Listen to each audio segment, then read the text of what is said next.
చూసావు చిన్న, ఇదేంటో తెలుసా? పైసా, డబ్బు. తయారైతే దీనిలో తయారవు.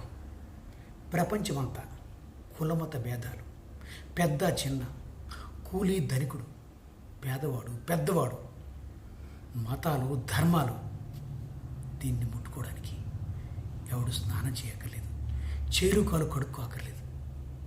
అందరూ దీన్ని కళ్ళకద్దుకొని ఈ పాకెట్లో పెట్టుకుంటారు. అంటే జీవితంలో తయారవ్వాలనుకుంటే దీనిలో తయారు. ప్రపంచమంతా నిన్ను కళ్ళకద్దుకొని మనస్సులో పెట్టుకొని బీరువాలో దాచుకున్నట్టుగా, అకౌంట్లో బ్యాంకుల్లో పెట్టుకున్నట్టుగా తయారు. మనిషి డబ్బుగా మారాలి. డబ్బుగా మారితే ఉన్నంతకాలం విలువ. పేదరికం మొత్తం పారదొడచ్చు.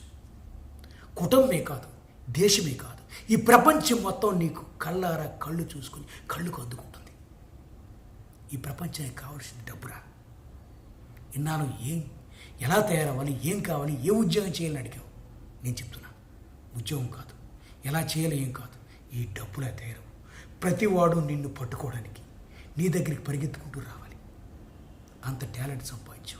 అప్పుడే రా జీవితం అంటే గగన స్థానానికి ఎగురుతుంది.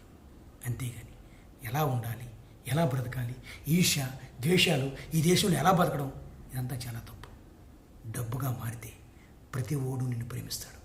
ఎవడికి ఈర్ష్య ఉండదు, ఎవడికి అడ్డుతనం ఉండదు. ఏ ధర్మము, ఏ మతము, ఏ దేవుడు దీని దగ్గర కనిపించడు.